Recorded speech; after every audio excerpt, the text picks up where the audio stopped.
Hey, this is Jen Johans at filmintuition.com and filmintuition on social media and Letterboxd. And this is Watch with Jen.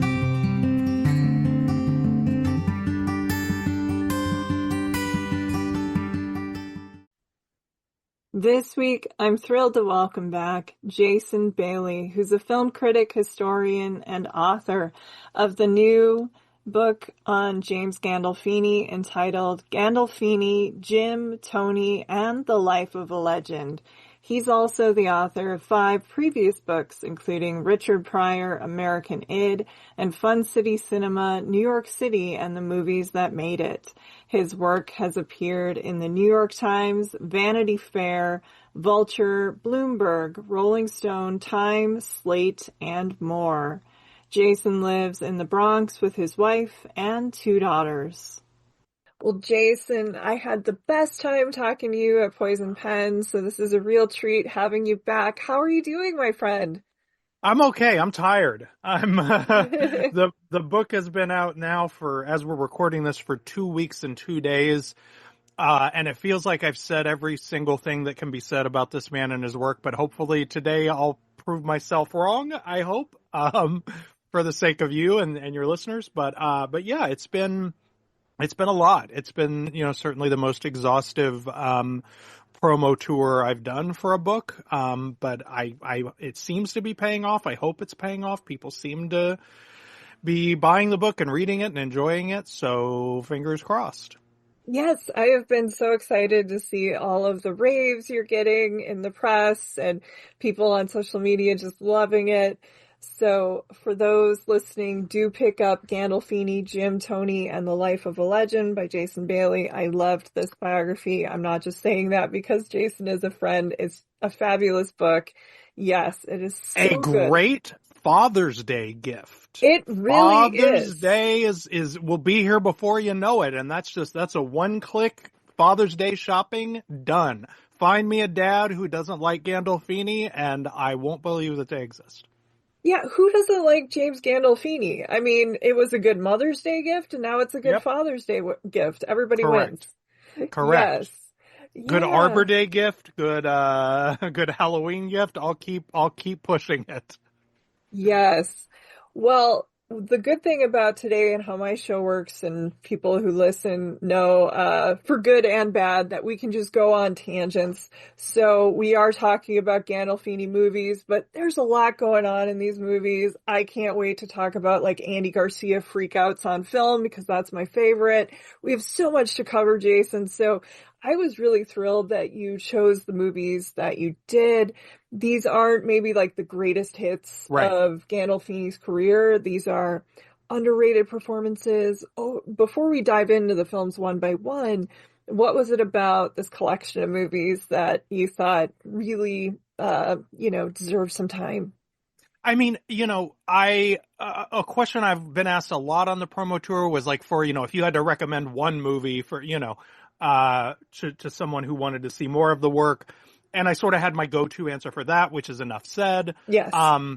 We did a sort of a resurrecting bonus episode of A Very Good Year called A Very Good Gandolfini, and on that one, if you'd like to listen to that as well, those were the 5, because it's on a pick 5 format as well, where I picked what I really think are his 5 best film performances. But when I made that list, I knew I was doing your show, and so I took pains to make them separate lists, because what I wanted to do here is really part and parcel for what I wanted to accomplish in the book, which is Tony Soprano looms so large. Yes. Over both American culture and, the history of cable television and all of those sort of giant topics, but also over his entire career. Like, that's the role where most people who know his name first knew him. That was the role he played the longest. That was his most sort of commercially and critically successful project. Like, to a lot of people, that's sort of the James Gandolfini performance. Yeah. And understandably so. It's brilliant. And it's, he did it for nearly a decade. It's 86 hours of television. But one of the things that I really wanted to accomplish in the book was to sort of reclaim the idea that he was a brilliant, prolific, and above all, versatile actor. that he played this type of character so well and so convincingly, and did it on enough other occasions that I think a lot of people sort of think that that's all he had in the Yeah. tank. And if you watch the films, especially Mm-hmm. the way that I did, sort of chronologically, and with the show interspersed, so I was like watching the movies. I would watch a season of the show, and then I would watch the movies that he made during that season's hiatus. And, I always do that when I'm writing a book because I want to get a sense of the overall arc of the evolution of the craft or the genre or whatever we're talking about. And if you watch all of these other films, especially some of the kind of deep cuts that we're going to get into now, you see an actor who had many, many, many notes in his arsenal. I just mixed metaphors there. But an actor who could do a lot of different things. And so that Yeah. was really what I wanted to achieve on this list, was just to show, number one, the different kinds of performances he was capable of, and then also hopefully shine the spotlight on some movies that a lot of these have kind of been forgotten as the years have passed. And so, if I can accomplish both of those things at once, all the better. Yes. No, I thought this was a really good way to appreciate his range. When I was reading the book, all of a sudden I was starting to think, oh yeah, that was him. And it did Right. make me want to go back and watch these. Some of the films you chose, I hadn't seen, in decades. Same. So it was really cool to kind of dive back in, starting with, Night Falls on Manhattan, which I revisited the other day. I mean, it's a great Lumet film, but I think what's so cool about this one is it really weaponizes his charm. Mm-hmm. You want to, like, he gets under your skin and you remember that. Like, I Mm-hmm. do remember vaguely when I was reading your book, I was like, oh yeah, I remember Mr. Wonderful, and I think I vaguely remember him in that, Right. from the 90s. But watching Night Falls on Manhattan, it had been so long. I remembered a couple of the, big things in the film, but there's just something about this character. Of course, the fate of the character, it's going to stay with you and what happens, but he is so good that you can't watch this movie and not think of that performance. So I did Yeah. and I wanted to thank you for choosing that one. Yeah. Yeah. And this one is actually one that's weirdly personal to me, and for non-Gandolfini reasons, which is that, I saw it when it was released. I saw it in the theater in what would have been early 1997. So I'm Okay. like 21 at the time. So this is the pocket of my life in which I really am seeing like pretty much any new release Yep. theatrically that didn't just look outright bad. That was kind of all I was doing with my free time, was going to the movies. But at the time that I saw this, I really was not well versed in Lumet. I'm sure I had seen Dog Day Afternoon because I'd gotten heavy into Pacino a few years earlier, hmm and probably had seen Serpico. That might have been it. So there was this whole sort of world of, the Lumet police corruption drama Yeah. that this one sort of opened up for me. And I really went on a Lumet tear after seeing this movie that you would think I would have gone on after seeing Dog Day Afternoon or Serpico or one of the better known titles, but just sort of because of when it came out, how hard it hit me, and then finding out that this was, a strain of films that he had made, that this is, first of all, kind of his last traditional Lumet thriller, one hmm of, if not his very last screenwriting credits. And that this is like sort of all of a piece. You have Serpico in 73, Prince of the City in 81, Yes. Q&A in 1990, hmm and then Night Falls on Manhattan in 1997. So he would do one of these like every about 8 years, he would sort of get the itch to return to this topic, which you would think would sort of run out of gas by film 4. Yeah. But corruption in New York City government and in the NYPD and in the district attorney's office, it turns out is just a topic that offers endless riches. That is Always a changing. theme that's not going anywhere, you know. So I've always held real affection for this movie for being a real Lumet entry point for me. But yes, at the time that I saw it also, I was like, oh, there's that James Gandolfini guy again, you know, who, Yeah. as we discussed, you know, in our, when we talked for the Poisoned Pen, was someone I had been clocking since True Romance, basically. Yes. He makes such a strong impression in that film, and I was so taken by his work in that film, and I saw that film so many times, Mm-hmm. because I was working in a video store when it came out. Yes. Owned it, previewed on VHS and in every subsequent format, that I really was just like watching out for him. And when he would pop up in this was very, I also liked and wanted to pick this movie for you because it's also really exemplary of what his career was in the 90s. Like Yes. he was a top tier character actor who Yeah. usually did this, who would play, you know, he'd be like fourth or fifth build after the title. It would be a strong supporting character, but definitely a supporting character. He would come in for a handful of scenes and just really crush it. Mm-hmm. And usually die. Like I meant Yes. to go back. I'm looking at my original notes from when I watched this, when I rewatched it for the book, and I made a note, which I didn't ever get around to doing, was should do an actual count. How many movies does he die in pre-Sopranos? Like almost all of them, it seems like. Yes. You know, he doesn't die in Get Shorty, he doesn't die in Crimson Tide, but a whole lot of the other ones, you know, and he has a really harrowing and memorable death scene, suicide scene, trigger warning, in this one. It's really heartbreaking, even though by that time you're fully aware of how dirty he is, that he is like not a Yes. good guy. Yeah. Which again, that was, you know, at risk of sort of stating the obvious, that was one of his biggest gifts, was the gift of playing disreputable, unlikable, even monstrous characters, but playing them with a degree of sympathy and empathy that made you like them in spite of who they were. And that really is like the skeleton key to the success of Tony Soprano. But he had that in place from the beginning of the career, I think.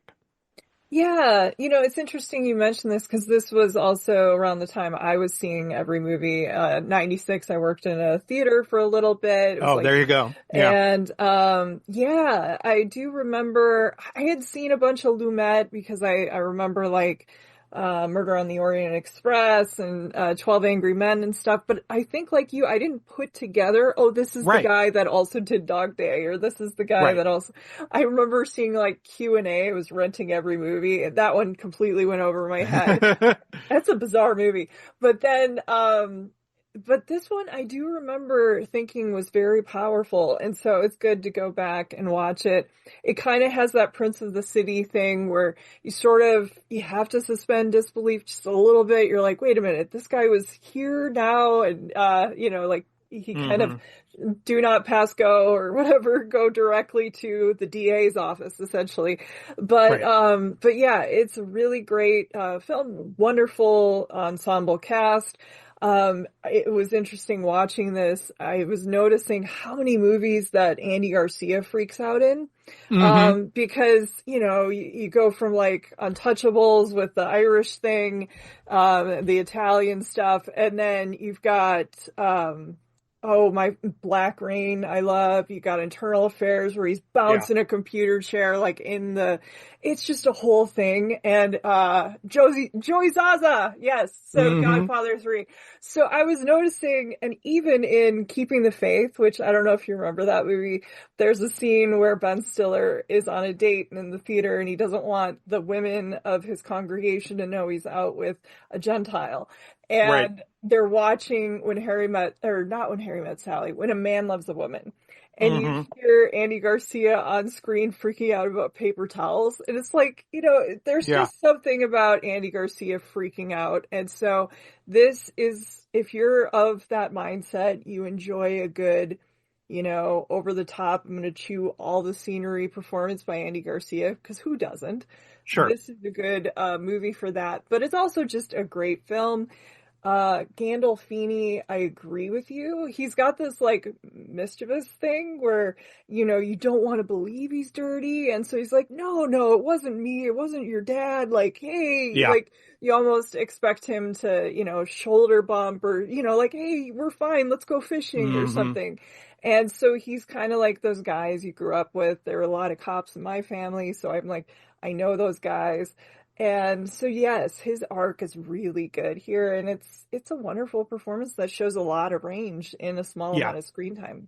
Yeah. Yeah. I think if you want to see just like just a really exemplary piece of screen acting by everyone involved, the Yeah. scene 2/3 of the way, if not later than that in the film, that's just that dinner scene between Oh my gosh. Garcia, Ian Yes. Holm, who plays his dad, and Gandolfini, who's his dad's partner, who's Yeah. they're both cops, and where basically like Garcia has to confront them with everything that he knows and fears to be true Yeah. about their conduct.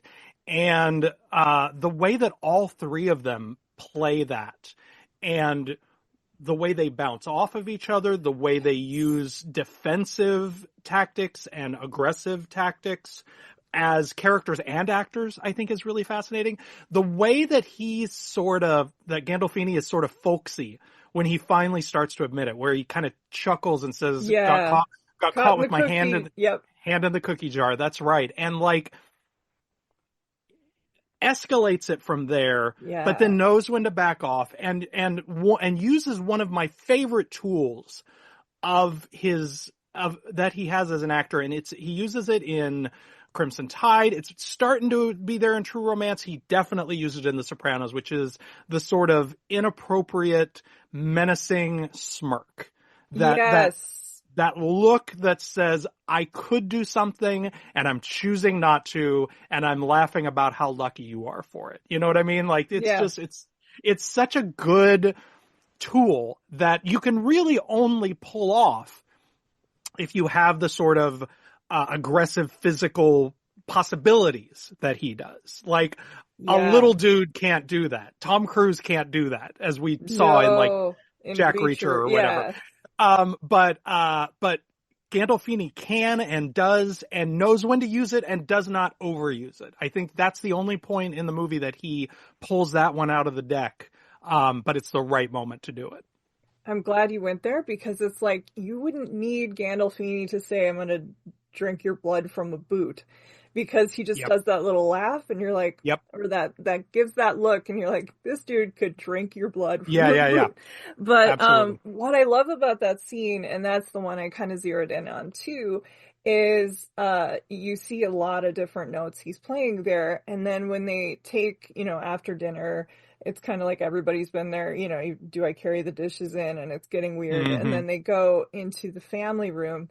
And finally, he's just like, I don't want to come between these guys. And so Mm. then he kind of like takes it down like, this is your son, this is your father. And you sort of know maybe where it's going to go and it's going to be sad. But I did like that yes, he's like, you're lucky I could go off on you, Hmm. but also this is my partner, the most important person to me. And hey, this is your son. You can't Yep. choose between us. And I did Yep. like that. Yeah. Yep. Yep. One other thing I did want to point out about this one before we move on is, Sopranos fans, you will see Dominic Gianese Yes. as the judge. That's a pretty well played, pretty prominent role. Hard to miss him. And I did find a great quote from him about sort of the first read through they did, because Lumet famously always rehearsed Oh, his movies yes. like plays. It was a Hmm. big, writes about it in that great book, Making Movies. I But love that also, that book. yeah. But also Vinny Pastore, aka Big Pussy, shows up clearly just like a day player as a cop without a character name or anything. But if you're looking for Big Pussy, you'll find him in there. Yes. Oh, that's a good one. Civil Action is a movie I saw in the theater. Hmm. I remember really liking it. I was one of those nerds who saw it because, oh my God, Steven Zaillian wrote it. I mean, I loved Right. the No, me cast too. members, but I was like, wow, this is going to be amazing. So, I was a searching for Bobby Fischer evangelical. oh Like my that gosh, was my favorite movie of 1993. I Like, loved and it. 93 is not a punk year. 93, like, Yeah, Jurassic Park is out in 93. Philadelphia is out in 93. I believe Zalian penned Schindler's List is out in 93. yes. But Searching for Bobby Fischer was the movie that moved me the most that year. And I revisit it every few years and it has lost none of its punch. It is terrific. I know, it was huge. And I remember, that movie and then also seeing The Mammoth. I was running around like at 12 going, you know who's good? Joe Mantegna. So, yes. So I do love that. Yeah, Civil Action is Hmm. great. It reteams Gandolfini with John Travolta from Get Shorty. Gandolfini has a very small role in this movie, but it's an important one.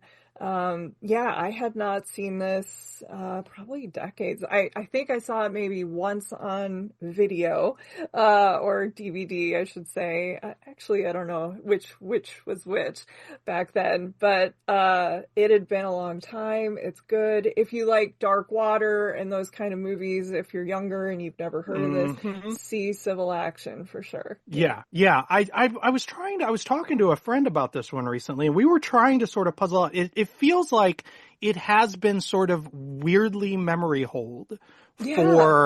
for a movie with like this many sort of high caliber people involved on Oh both my sides of God, the I camera, know. just like the sort of the supporting characters that pop up in this one are sort of staggering. Um, what I think may have happened was I remember that when this came out, it was very much one of those this had Oscar buzz sort of Yes, things. it Like did. it had like a Christmas Day limited release. Like it was on the Yes. calendar like a movie that they had awards hopes for. And the reviews were respectful, but like not quite enthusiastic enough for that sort of push. And I feel Yeah. like a lot of times when movies have that uh, air about them, like they disappointed the awards hopes, that sort of translates somehow into a perception of poor quality. And then it also had the misfortune of coming out in theaters about a year and a half before Aaron Brockovich, Mm-hmm. which gets into extremely similar territory. It's the same Yeah, kind of movie. It's based on a true exactly. story. It's, bad stuff in the water, killing kids. Yeah. It's, a sort of a corporate, malfeasance, legal expose sort of thing. And I think that movie was so popular Yes. and did win awards that it sort of usurped whatever residual heat was left from this one. But when I rewatched it, also for the first time for the book, and I Mm-hmm. looked at it again last night, I was really struck by the fact that it's just a really different kind of movie, than that one. And I love Aaron Brockovich and I love Oh Steven yeah. Soderbergh. So this is not, to a slam to put them up against each other. What I like about this movie is two things. Number one, it's a much more cynical movie Oh my than gosh, yes. Aaron Brockovich. The Mm-hmm. cynicism of the Travolta character, because it's ultimately a redemption arc, which won't, I don't think is giving anything away. But he at the beginning of this thing is such a slicky boy, ambulance Oh my chaser, gosh. only about the numbers. I mean, that opening monologue where he's So literally cool. breaking down how much each kind of plaintiff is worth financially. And using Like the guy in the courtroom as a prop, like, are you okay? And touching him and like doing the water, which was a nice motif crazy. because water comes throughout the whole film. But yeah, it's Yeah. great. Yeah. And so that aspect of it, I think, is different and unique and interesting. Yeah. And then also what I really like about it, on rewatch is the whole strand of the William H. Macy character. Yes. William H. Macy plays the character, it's a small sort of boutique, personal injury law firm. And Macy is in charge of the finances of the place. And this movie gets deep down into into the incredible cost of Yeah. mounting this sort of a case, and how for a lawyer like this, they have to front all of that cost because Oh my God, they any all had a any mortgage. Yep. any eventual, payment that they are Hmm. going to get is, a handsome cut of the settlement. Yes. Aaron Brockovich gets into that piece of it a little more. So if you've seen that, you understand what I mean. But Yeah. like the stuff that's in this movie about the steps they have to take in order to Yeah. keep the machine going, to keep feeding money into the case before it will pay off, feels to me like the kind of stuff that in a more traditional, straightforward nonfiction book adaptation would be like the first thing that would get cut out. Like Yep. that, because that's interesting on the page, but that's not dramatic. That's hard to stage in a sort of visually compelling way, so forth. And yet I found that to be some of the most fascinating material in the picture, was that stuff. Agreed. Yeah, the David and Goliath of it all. And I Yes. think another reason this movie kind of fell through the cracks of memory is because the 90s, we had a lot of these courtroom films. I did a whole episode with Bill Oh Getty, yeah. The Grisham Eburi. era. Yeah, Yeah. this was the Grisham era. Even some of the reviews, like when I was looking this up contemporaneously, like Ebert was calling it like a grown-up Grisham movie. And Sure. this was around the time, one of my favorite, and I know he, picks on himself for doing it, but I actually think it's one of the best Grisham movies, was Coppola's The Rainmaker, Oh, which it's was great. about, Yeah. yeah, I love that film, about great benefit. I still remember the insurance company. It's very ironically named, Yep. but, it was a message movie. I mean, even Pelican Brief has environmental, Hmm. things, but also it has the paranoid conspiracy thriller aspects. But I think so. This was kind of that. I remember Janet Maslin said something like it airs on the side of angels. So I think seeing it on the other side of these like more palatable, popcorn ready courtroom movies maybe did impact it. It's a heavier film for sure because of those things you're mentioning. Like, it's in Aaron Brockovich, you get that it's hurting Albert Finney and like to do all of this stuff, all the toll it's taking on her lives and her relationships and stuff like that. But this really gets into the granular. It also gets into just how petty and Mm. how much ego is involved in this, like the scene in the Harvard Club and the way they interact with each other, which again, I think, like you said, would be cut out of a lot of Yeah. movies like this. Yeah. No, the snobbery element, yes, is Yes, extremely interesting. But let's do before we move on, let's talk about Gandolfini's role in you this, which is bet. very, very small, Very but tiny, but good. was from when I spoke to his managers, this was one of the roles he was proudest of. Oh, good. It was very important by this point in the career, and I've talked about this. It's in the book, and I've talked about it probably too much in interviews. But by this point in his career, he had sworn off. He told his managers and agents, "Don't put me up for any more mobsters or Yes. thugs. I don't want to play any more of them." And like they had to talk him into reading for Tony Soprano Yeah. because number one, he didn't want to do television, and number two, he didn't want to play any more gangsters, and this was both. But by this point, he had walked away from that, and the reason he gave for it was that he was the son of Italian immigrants. Yeah. He disliked those stereotypes. Yep.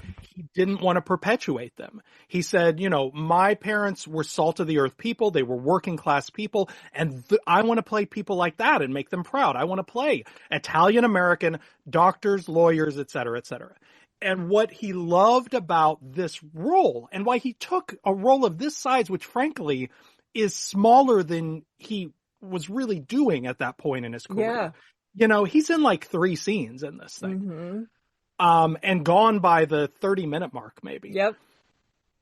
But he was so thrilled that he got to play, in his words, a working class hero. That Al Love was a real guy who stood up, who did the right thing, consequences be damned. He said, I got to meet this guy, I got to spend time with him and his family, and it was my pleasure to play him. And that's, and even though it's a small role, he packs so much punch. Like, the movie doesn't happen without the actions of that character. And that it's not non-dialogue, but it's just chitter chatter. The scene Again, at the at the dinner dinner table. table. The first Guy, three movies we're guy does talking some about. guy Dinner does some table. good acting at dinner tables, man. Yes. Al Love is a father of 8. Yeah. And there's a scene where he's trying to decide whether he's going to do the right thing, whether he's going to be a whistleblower. Mm-hmm. And he's sitting at the dinner table, clearly deep in thought, and watching his children pouring water, drinking water, goofing around, having a good time, looking at his kids with so much love and so much fear. And he conveys all of that without a word of dialogue, just in the expression on his face, the sadness in his eyes, which is, this is a refrain in the book, was one of his maybe his greatest tool, were his eyes.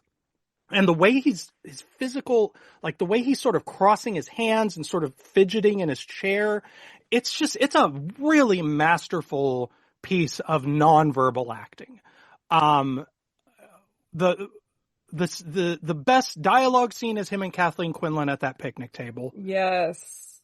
But the best nonverbal acting is that dinner table scene. It's really, it's a wonderful performance. And, he kept working with Steve Zalian. Like, this is one thing that really struck me about him when I went through the whole career, is the directors who got him knew how good he was and tried to keep working with him. He did 4 movies with Tony Scott. He did, the Coen brothers wanted him to play Bad Santa. Like, they had that script written for him. And this, Steve Zalian, they did this together. They got along famously. Zalian cast him in All the King's Men a few years later. And then his last sort of unfinished project was Zalian did the HBO limited series that became The Night Of. And Jim was supposed to play the role that Turturro ended up playing in that, and actually played that role in the pilot episode. Wow. They reshot those scenes when the show was picked up after he passed, with Turturro in the role. So, like, this was someone who got what was good about him and wanted to keep using him, which I think, really speaks to him as an actor and a person.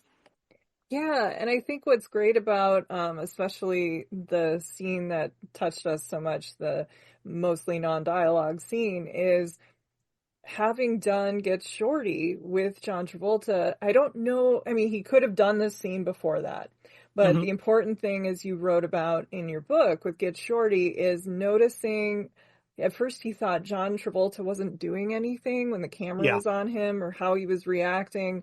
And then when he was in an actual scene with him, realizing how much he's doing with, like, so little.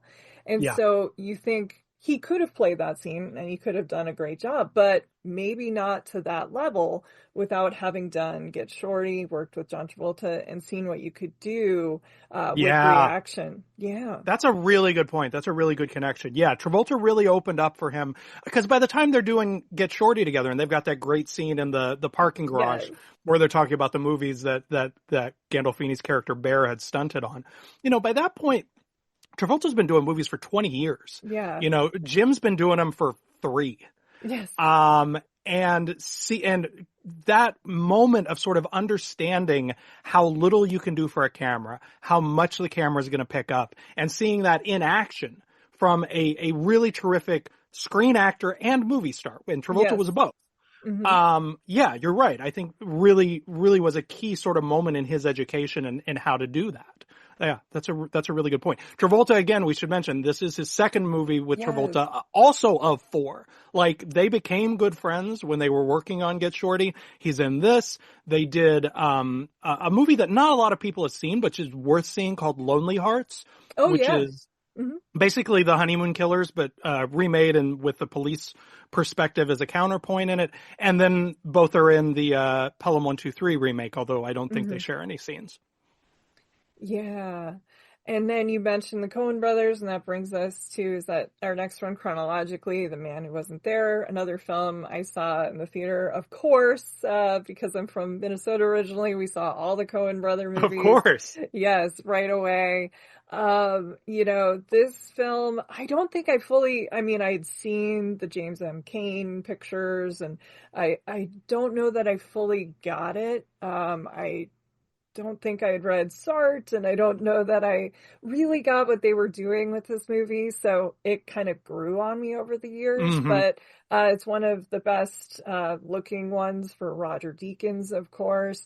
It's a dark, dark movie, very nihilistic, but you need that charm that buoys it, and that's Gandolfini. Also, Frances McDormand. There's something about watching Fran laugh in these Yeah. movies, and Yeah. so the two of them together are just fun to watch. Yeah, Yeah. Yeah. I love this movie as sort of a blank check movie for them, because when you look at it in their filmography, this was the movie they made right after Oh Brother, Where Art Thou, yeah, which I think is easy to forget was a huge hit, smash. Yeah. commercial hit, like in a way Hmm. that we don't typically think of Coen Brothers movies as being, but Hmm. certainly their biggest commercial success to date, and maybe period. Like, I don't think they had a bigger one after that. I could be forgetting something obvious.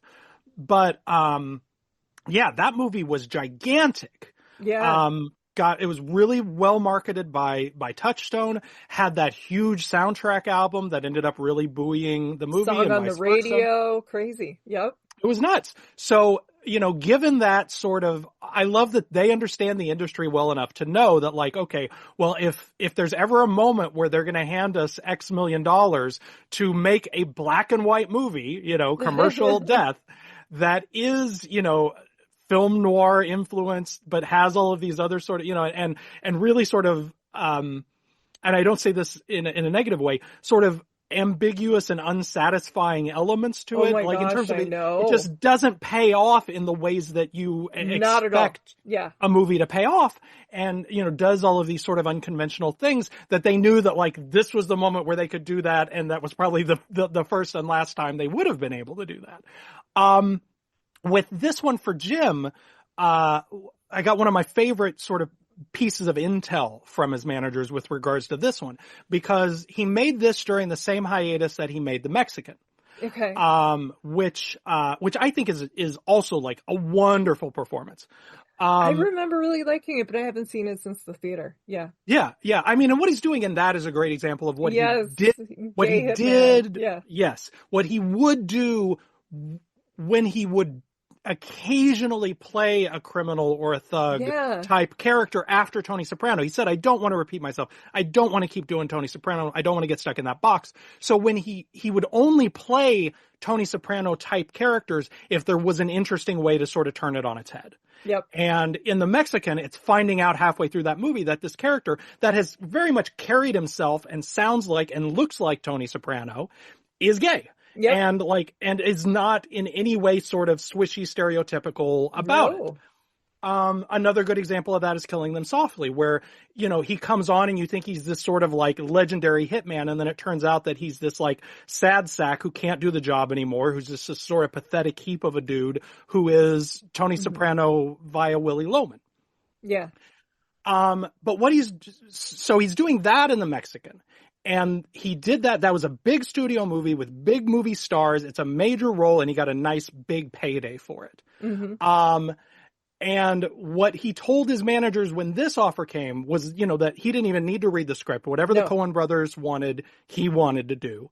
Yeah. But he said he sort of saw it like a sort of a one for them being his agents, one for me. Like, Yep. I'll do this big studio picture for the big payday if I can also do this like scale plus 10 black and white indie thing for the Coen brothers. Like, that was kind of the trade-off that he made.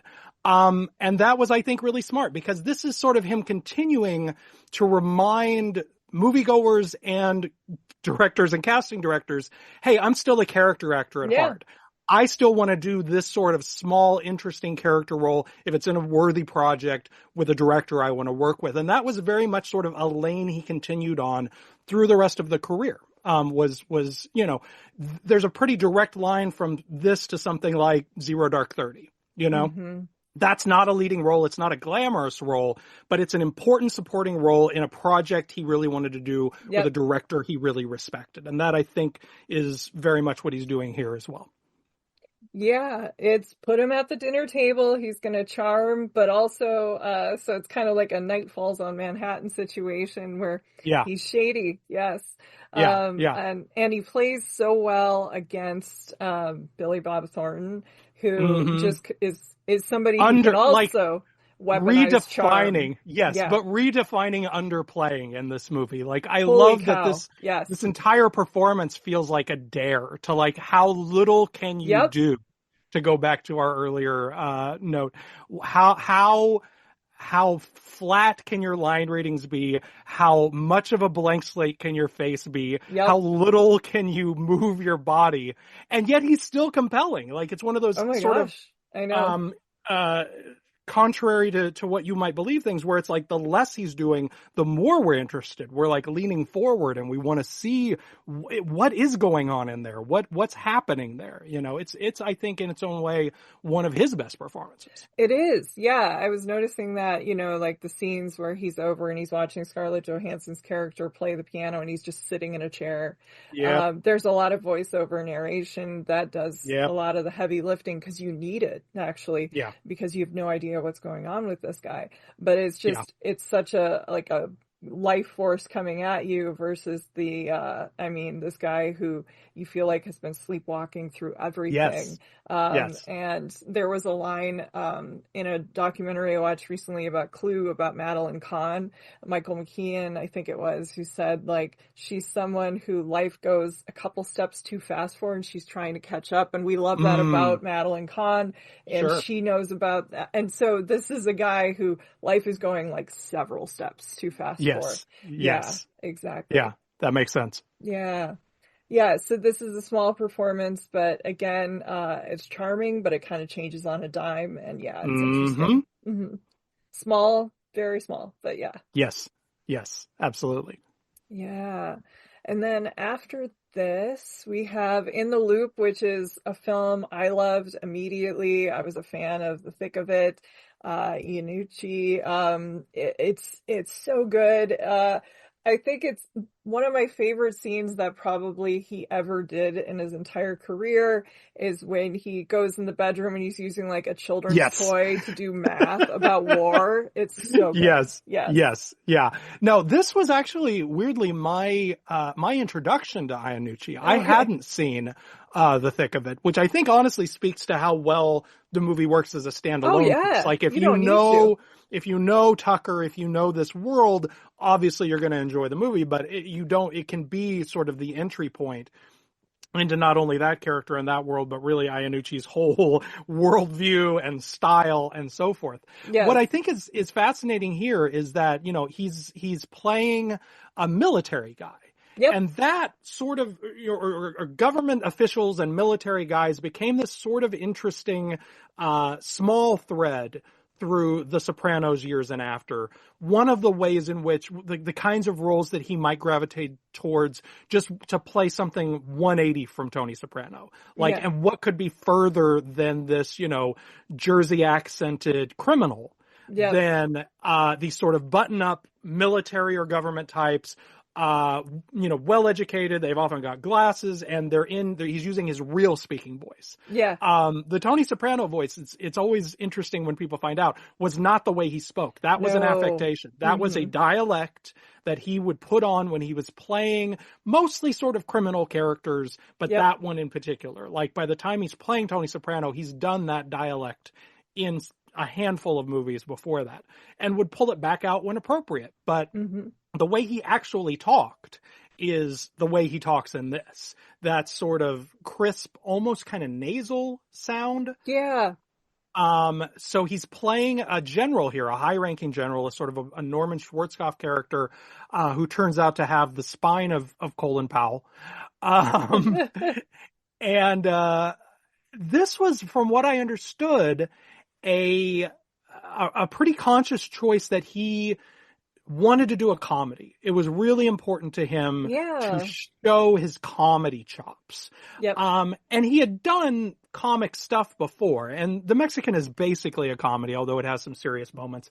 The Sopranos has a lot of funny stuff in it, Mm-hmm. and a lot of laughs that are born out of his comic timing and rhythm. Yeah.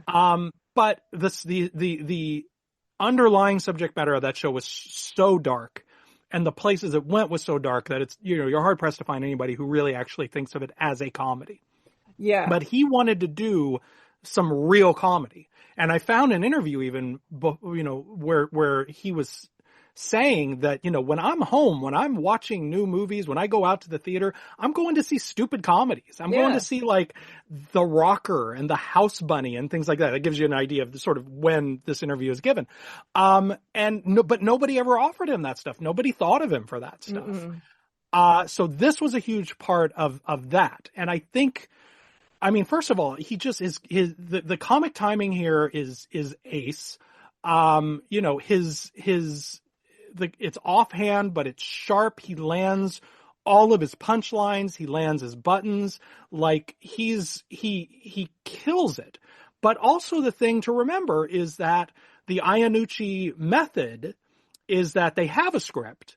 They get a nailed scripted take. And then, according to, I interviewed Mimi Kennedy, who most of his scenes are with. Oh my God, their rapport is so good. Fantastic. Take 2, he encourages you to go a little off the page and have some fun. And then take 3, you can go wherever the scene takes you. And they end up sort of Frankensteining it together from sort of the best from all of those takes. Mm-hmm. So, it's not just that he's able to deliver sharp, funny comic dialogue in an appropriate way. It's that he's bouncing off of other actors. He's improvising things. He's going toe to toe, with the actor who plays Tucker. Oh my God, it's right on the tip of my tongue. Peter Capaldi. Yeah. Peter Capaldi. Thank you. He's toe to toe with that guy and doesn't blink. And that's hard to do with that much coming at you. Yes. Yes. Yeah. But he, I think it was a really savvy career move in terms of showing not only that he could deliver in a comic performance, but that he could do what was asked of an improvisational comic performance, which, keep in mind, this is 2009. This is sort of when the Apatow movie is on the rise. You know what I mean? Like they had put out, Knocked Up and Superbad recently, and such a huge part of the mythos around that factory and all of those actors was that so much of those movies were improvised. Mm-hmm. And so I think in an interesting way, he was sort of putting himself out and saying, hey, I can do this kind of stuff too. Unfortunately, he didn't get to work with that group of people, but he did get to do more comedies. When he was on location working on this, he went to the West End production of God of Carnage, and was so crazy about that show and thought it was so funny that he helped get it brought over to Broadway because he wanted to act in it, which he did, and got great reviews as a comic actor. And did a few other comic things too. The Incredible Burt Wonderstone is not a great movie, but it's a pretty good one, and he's really funny in it, playing, again, something that's entirely different from anything else in his repertoire. Yeah, and one thing I admired when I was reading your book is that for some of these things, he was willing to audition because... Totally. A lot of actors, once they reach that part where you don't have to audition, they don't want to audition. And he didn't want to be clear. He hated auditioning. But he did. But he did, because, and not even necessarily because he wasn't certain of what he could deliver. He said he wanted to make sure that he'd been in a room with the director, shown them what he had in mind for the characterization, and wanted to make sure that they were on the same page. That he would rather them find that out in advance than, when they're on a set, which is very smart, especially for an actor who was, who worked so hard, who built characters from scratch, and who had really specific ideas about how he wanted to play these things. Yeah, and the thing I really appreciate with In the Loop is, yes, it shows him as being very funny, but it also shows his verbal dexterity and Yes. how well, because a lot of times with Sopranos, he is firing off a lot of dialogue, but not to this extent, not like, back at Tom Hollander, these type of Right. actors again and again. And And not it playing an educated character the way that he is here, yes. which like that's really it's very easy to assume that because someone plays not traditionally book smart characters well, that they must not be book smart themselves. Yeah. But like yeah, like when the scene where they're in her office and he's talking about being the Gore Vidal of the Pentagon and all, like And that was that's so funny. Yes. that's great, but that's exactly what you're talking about. Yeah, Yeah. that's really sharp, intelligent, educated dialogue, and he doesn't flinch at it. He's very comfortable with that stuff. Yes. No, I love In the Loop. Another performance, of course, that I love that, along with like Enough Said, In the Loop, I kind of jump toward those when I'm recommending Mm-hmm. other things as well, is Not Fade Away, which is a Yeah, film I loved immediately when I saw it. I'm sure you did too. Did you see this one I in the theater? I saw it at the New York Film Festival, and the Oh, first time okay. I saw it, I didn't love it. Oh, really? Okay. I thought, I've seen it a couple times since. I hosted a screening of it in LA last month. Obviously, I rewatched it for the book. I have come around to liking it more. Okay. But my initial thought was it felt to me like either the pilot episode of a show Okay. that David Chase should do, or like a first season that he had sort of smashed into a 2-hour movie. And on rewatch, I don't disagree with either of those earlier diagnoses, but taking it on its own terms. Yeah. And with the understanding that, number one, this is, the last time they worked together. This is one of a finite number of Jim's performances, and was also apparently the only feature film that we're going to get from David Chase as a director. Like he did Okay. not, from what I understand, he didn't enjoy the experiences of directing. He directed only the first and last episodes of The Sopranos. Okay. It was the culmination of like a lifelong dream. He'd always wanted to be a feature filmmaker who had just sort of got stuck in television, Mm-hmm. but it turned out he didn't actually love the process of being on a set and directing, but wanted to direct this one anyway because it was so personal. Like you can tell it's like this is him. This is his story Yes. of growing up in New Jersey. But anyway, taking it sort of on its own terms, I found a lot to appreciate about it. I think there are a lot of tremendous moments in it. I think John Magaro, who I didn't know at the time and have One of grown my to love, favorites. Yes. is Love he's him. wonderful in it. Yep. In a great kind of like a young man who is both talented and completely full of shit, Yep. doesn't know that he's full of shit, doesn't wink that he's full of shit, but the movie knows he's full of shit. Mm-hmm. And that's like such a fine line that's so easy to like to fall right off of, and he pulls it off all the way through. I think his performance is really wonderful. But Jim is terrific in this movie. Yes. And when I was reading him, because he did do a few promo interviews around the time this one came out about it, was that, Chase was very clearly like writing his dad. Like he's, Yep. Everyone in this movie has an avatar in his real life. And that was very much David Chase's old man. And that was how Jim read it when he first read the script and turned it down. Just said, I don't think this is quite right for me.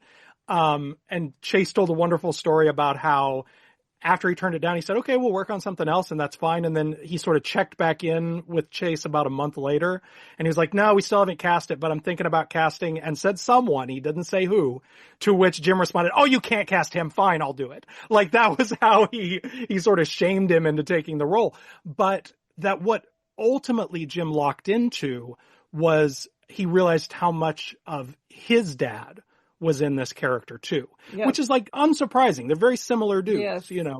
men of a certain age of this, of an Italian-American background in Jersey in this era. Like that's, but really sort of found it a kind of a beautiful way to reconnect to his dad, who he had lost a few years earlier, to understand his dad a little better, to kind of key in on the humanity of what life must have been like for his dad when he was growing up. Mm-hmm. And also by that point in his life, having his own fatherhood to pull from.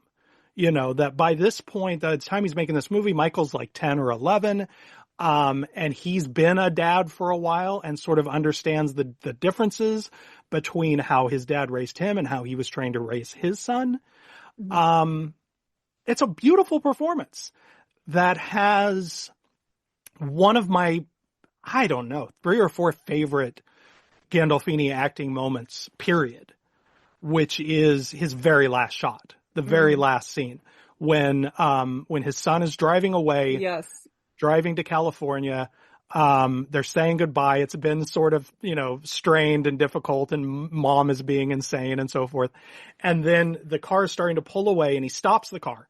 He yells after him, stop, stop, stop, and goes and pretends like he's giving him some sort of winter driving advice and slips a bunch of money into his son's palm and says, if you tell your mom, I'll kill you, and steps away. And Chase loves this actor so much that he holds on him as that car drives away. And his best nonverbal acting, I know we talked about this a little bit earlier, is where he can do this incredible thing where he can give you a character going through 3 or 4 different emotions, one on top of the other, consecutively or simultaneously. And you feel all of them and understand the sort of the bleariness between them. He does it in a Sopranos episode called Watching Too Much Television, where he's listening to the Shy Lights singing Oh Girl while he's driving around, and he's singing along, and then he starts to break down because he's thinking about this woman that he loved. Mm-hmm. He does it here in that scene where the son is driving away and you see all of these emotions, this mixture of sort of sadness, of resignation, of regret for maybe mistakes he might have made, thinking ahead about his own mortality because he does not have long to live. Yeah. Like all of that's happening. It's 20 seconds of screen time, maybe. But God, he fills it. He fucking fills it. And Chase gives him the space to do that. And it's such a wonderful gesture for a director to give to an actor who he cared about so much. It's really just a tremendous piece of work. It really is. Yeah. I liked what you were saying too about that this might be like the pilot of a series, because that is my one big note watching it. I found it interesting. I love how it ends with the voiceover with the sister. It's an amazing ending. And part of me was thinking, God, she should have been the one that we followed, or the one narrating the entire movie. And so part of me was like, he introduces a lot of characters. It's like The Sopranos, almost too many characters. We start to lose and get confused with some of the peripheral characters.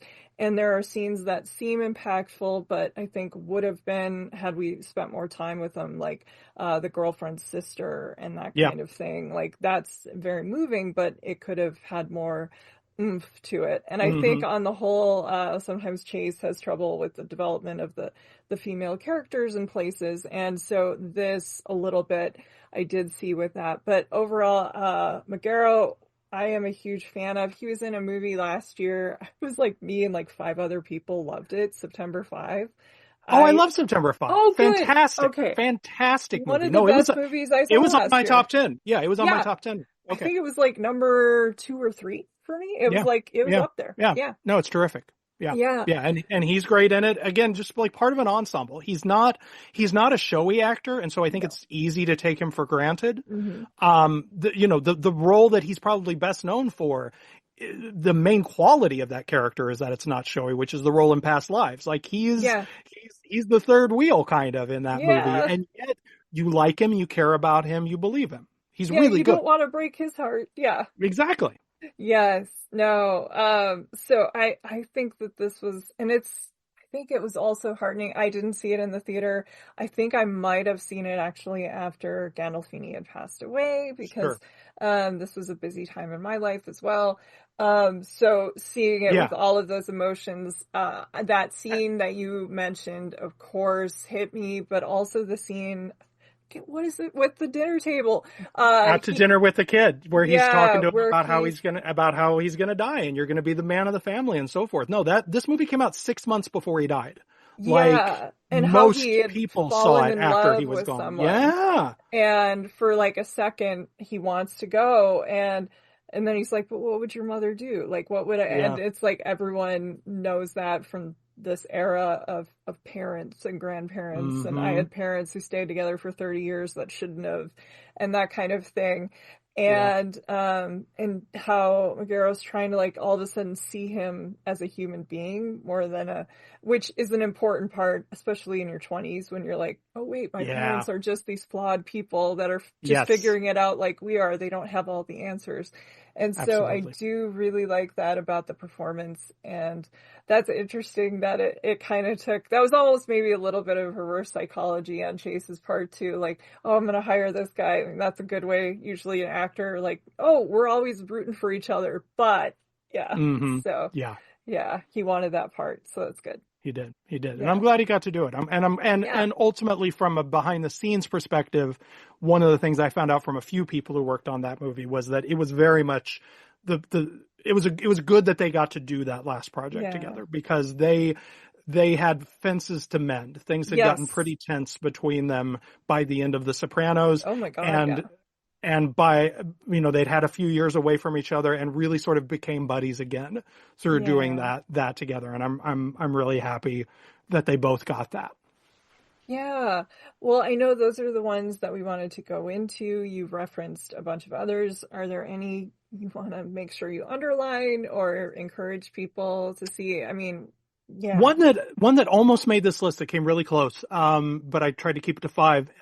There's a film called Down the Shore, which Okay. nobody's heard of. No. It was made pretty quickly after he finished The Sopranos. Okay. It got knocked around from festival to festival, couldn't find a distributor, finally came out just a couple of months before he died, and then kind of disappeared again. But Okay. last time I checked, it was pretty regularly on like Tubi and like the Roku, like those sort of like ad-based streamers. All right. It's John Magaro. So Okay. I got to interview him for the book about both of those movies. Great. One of Magaro's first films, and Famke Janssen is the female Oh, I lead. love her. Yeah. And this was it was very much a labor of love. It's directed by Harold Guskin, who was one of Jim's acting coaches. Okay. It was written by Guskin's wife. Um, he and Famke and I think Magaro were all students of Guskin's, so they all did it as a favor for him, because just Okay. to like help him get financing and get this movie made. It's a really low key independent character drama. The closest thing I can compare it to in terms of tone and also some of the narrative is it's sort of a Mystic River sort of Mm-hmm. thing, but it's one of his very few like straight up no argument about it leading roles. Mm-hmm. Um, and some of the beats of the script are a little pat, but they're all so genuine, especially him, that it works. It's worth sort of seeking out and sitting through the ill-placed ads every 5 minutes in the middle of scenes, just to get a taste of what that looked like, what he could do with a role with that much meat on the bone. Okay. Well, that sounds good. I want to thank you so much for doing this, Jason. You're always welcome back. Anyone you Thank want to you. explore, we kind of have exhausted, as you said, Gandolfini, but do pick it up for Father's Day. Yep. But yeah, any topic, filmmaker, actor, you let me know. The door is always open. So thank you Thank you, so dear. much. It's always so much fun to come on, and such a pleasure to chat. Yes, you take care. I also want to thank everyone for listening, especially my patrons who support the show and help fund my research, equipment, film rentals, RSS fees, and more for as little as $1 per month at the Film Intuition Patreon, which is the home base for the show. Other ways you can support the podcast are by sharing, reviewing, and subscribing to Watch with Jen wherever you get your podcasts, and also checking out the cool merch store hosted and created by our talented logo designer, Kate Gabrielle. You can find the merchandise store, including shirts, tote bags, stickers, and more by visiting filmintuition.com and clicking on the shop link. The show's theme music is solo acoustic guitar by Jason Shaw and is available in the free music archive. Well, until next time, please take care and happy movie watching. This is Jen Johans at filmintuition.com and Film Intuition on social media and Letterboxd. And this is Watch with Jen.